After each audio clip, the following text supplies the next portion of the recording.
Senior BJP నాయకులు doctor పల్నాటి వెంకటరెడ్డి గారు కూడా మనతో పాటు ఉన్నారు. అదేవిధంగా కాంగ్రెస్ పార్టీ నుంచి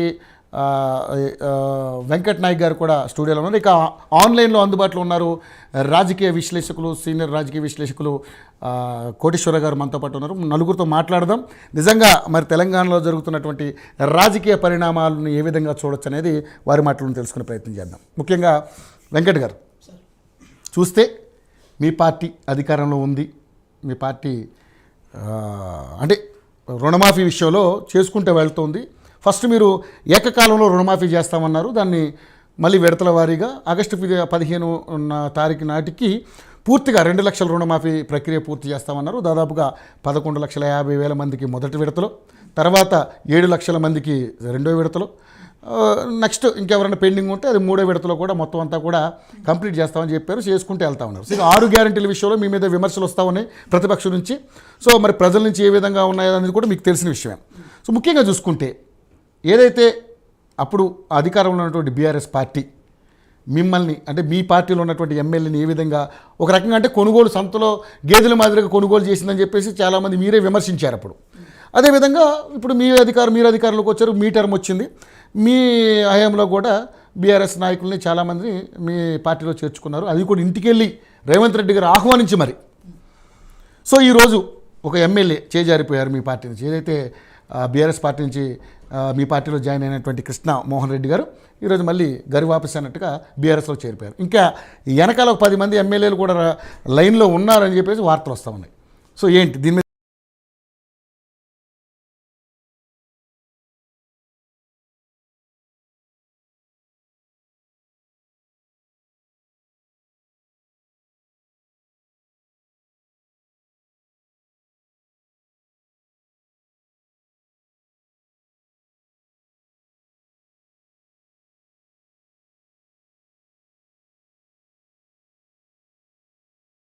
ఏది చట్టసభలో ఉన్న వ్యక్తులు, సో వాళ్ళకు విచక్షణ అధికారం కూడా ఉంటుంది.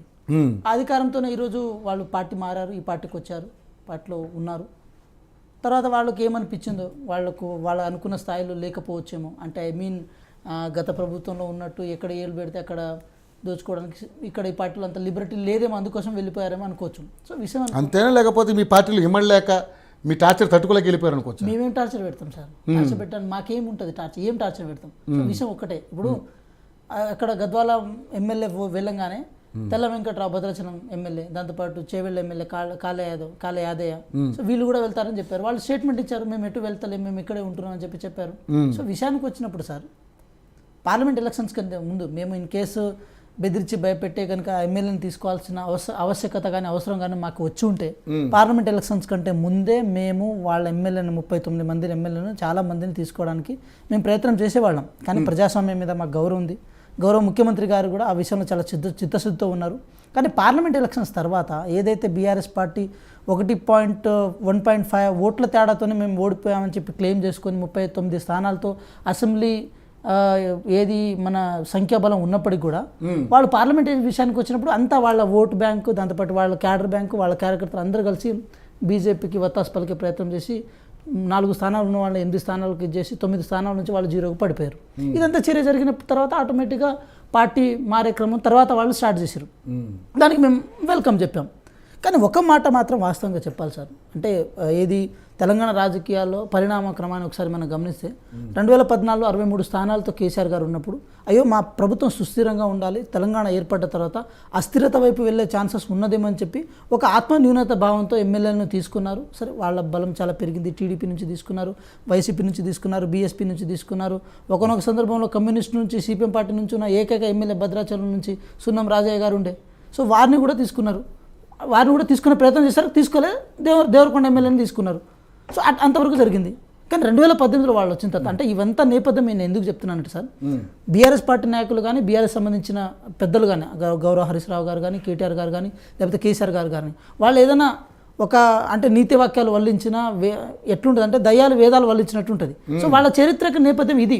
ప్రజాస్వామ్యాన్ని కూని చేయడం ఏదైతే ఉందో, శాసన చట్టసభల్ని అవమానపరచడం ఏదైతే ఉందో, వార్డు సభ్యుల నుంచి మొదలు పెడితే ఎమ్మెల్యేలు ఎంపీల వరకు ఎటువంటి ప్రలోభాలు పెట్టి కొనుగోలు చేశారు, ఉప ఎన్నికలు జరిగినప్పుడు వాళ్ళు ఎక్కడ ఇన్వెస్ట్మెంట్ చేసి అక్కడ ఒక ఎన్నికల సిస్టమ్ని ఎట్లా మ్యానిపులేట్ చేశారని చెప్పి ఇదంతా నేపథ్యం, వాళ్ళ చరిత్రకు నేపథ్యం ఏంటి, వాళ్ళ చేతి కంటిన ఆ మట్టి కానీ ఆ చేతి కంటిన రక్తం కానీ నేను అది చెప్పదలుచుకున్నా.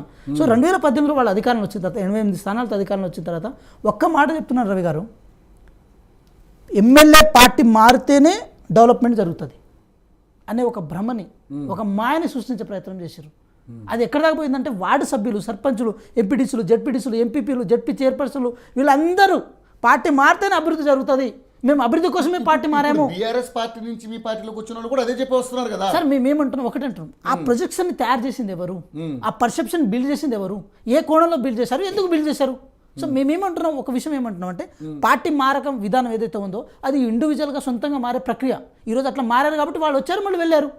వాళ్ళ ప్రభుత్వం ఉన్నప్పుడు అట్లా జరగలేదు కదా. ఇప్పుడు మీరు ఇందాక గతంలో బీఆర్ఎస్ వాళ్ళు ఎవరైనా మీ పార్టీలోకి వచ్చి ఎమ్మెల్యేలని ఇంటింటికి వెళ్ళి ఆహ్వానించిన చరిత్ర ఉందా? మరి మీరు రేవంత్ రెడ్డి గారు ఎందుకు వాళ్ళ ఇళ్ళకి వెళ్ళి మరి ఆహ్వానించడం? ఎక్కడ కూడా అంటే ఒక ఏది జితేందర్ రెడ్డి గారు ఉంటారు, ఇది మహబూబ్ నగర్ నుంచి వారిని మాత్రమే ఇంటికి వెళ్ళి ఆహ్వానించారు, వారిని మాత్రమే, ఇంకెవరిని ఆహ్వానించలే. పార్టీ మారాలని అనుకున్నప్పుడు కండవ కప్పారు. సరే, ఇంటికి వెళ్ళి కప్పడం అనేది ఇది మర్యాదపూర్వకమైన అంశంగా మనం చూడాల్సి ఉంటుంది. సో అలాంటి పరిణామం జరిగిందేమో, అలాంటి సాంప్రదాయబద్ధంగా జరిగిందేమో, కానీ వాళ్ళని బలవంత పెట్టో భయపెట్టో ఇలాంటి ప్రక్రియ ఎక్కడ జరగలేదు, జరగబోదు కూడా. సరే, ఒక మాట చెప్తున్నాం, మేము కేసీఆర్ గారు దళితుని ముఖ్యమంత్రి చేస్తాను అన్నప్పుడు దాన్ని అయ్యో చేస్తే అయిపోతుంది కదా అని చెప్పి దాన్ని కళాఖండిగా మేము ఎక్కడ ఇచ్చేయలే. కానీ కాంగ్రెస్ పార్టీగా మాకు అవకాశం ఏమిచ్చిందంటే ఒక దళిత నేతని మేము సిఎల్పి నేతగా ఎన్నుకునే అవకాశం మాకు దొరికింది. ఒక పక్క ఒక సభ అధ్యక్షుడిగా ఏది కేసీఆర్ గారు ఉండి, ఇంకో సభ ఏది ప్రతిపక్ష నేతగా ఒక దళిత నేత ఉండే ఎంత గౌరవంగా ఉండే, ఎంత హుందాగా ఉండే. కానీ వారిని ప్రతిపక్ష హోదా లేకుండా మీరు 19 నుంచి దాదాపు ఒక కోసుకుంటూ 5-6కు పరిమితం చేసే ప్రయత్నం చేశారు కదా. ఇక ఇంతకంటే పెద్ద కుట్రకోణం ఉంటుందా? సో అలాంటి కుట్రకోణాన్ని మేమేం తెరలేపాలని అనలే. ఇప్పటికీ సార్ ఒక విషయం, ఇంతవరకు మీరు చూడండి అసెంబ్లీ సమావేశాల్లో ఒక్క ఎమ్మెల్యేని కూడా మీ పార్టీలో చాలా మంది ఏం మాట్లాడారు, ఆ పార్టీలో మిగిలేదు 5గురే అని అన్నారా లేదా మీ పార్టీ నుంచి? నేను మాట అంటా, 4 రోజులకే పడిపోతుంది, 4 రోజులకే కూలిపోతుంది, రాలిపోతుంది అంటే రాలిపోవడానికి కూలిపోవడానికి ప్రజలు అధికారం ఇచ్చారు మాకు. మరి అంటే మీరు చెప్తుంటే మేము చూస్తూ ఊరుకోవాలా? దానికోసం మాకు అధికారం ఇచ్చింది. అటు బీజేపీ వాళ్ళు అంటారు, లేకపోతే మీరు అంటారు. అంటే ఇప్పుడు కనీసం ప్రతిపక్షంలో ఉండడానికి కూడా మీకు మనసు చెప్తలేదా? కుర్చీల మీద మీరు ఆగుతలేరా? కుర్చీ ఆగుతలేదా మీకు? సో మేమేమంటున్నాం, వెక్కరించే ధోరణి స్టార్ట్ చేసింది ఎవరు? ఆ వెక్కరించే ధోరణి వల్ల ఇది అయిపోయింది ఎవరు? మేమేమన్నా 64 నుంచి కిందికి పడిపోతుంది, 64 నుంచి కిందికి పడిపోతుంది అంటే 64 పడిపోతుందా, 39 పడిపోతుందా? ఎవరు దీన్ని ఆత్మపరిశీలన చేసుకోవాల్సింది? మేమా మీరా? సో మేమేమంటున్నాం, మీకు గౌరవ ప్రతిపక్ష హోదా మీకు ఇచ్చినప్పుడు ఇంతవరకు ప్రతిపక్ష నేత అసెంబ్లీకి వచ్చి మాట్లాడే సందర్భాలు రాలే. మధ్యలో వచ్చిర్రు, మధ్యలో వెళ్ళిపోయారు, స్టేట్మెంట్ ఇచ్చిర్రు, వెళ్ళిపోయారు. లాస్ట్కు మేము మీకు సరిపోతాం అంటున్నారు.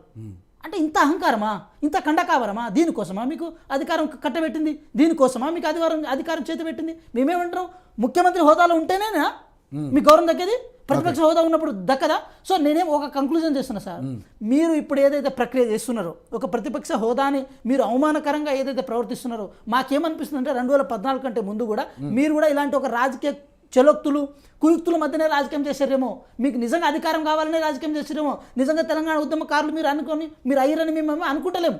సో అది క్లియర్గా కనబడుతుంది. ఇది మాత్రం స్పష్టంగా చెప్పదలుచుకున్నాం. Okay, right. విజయ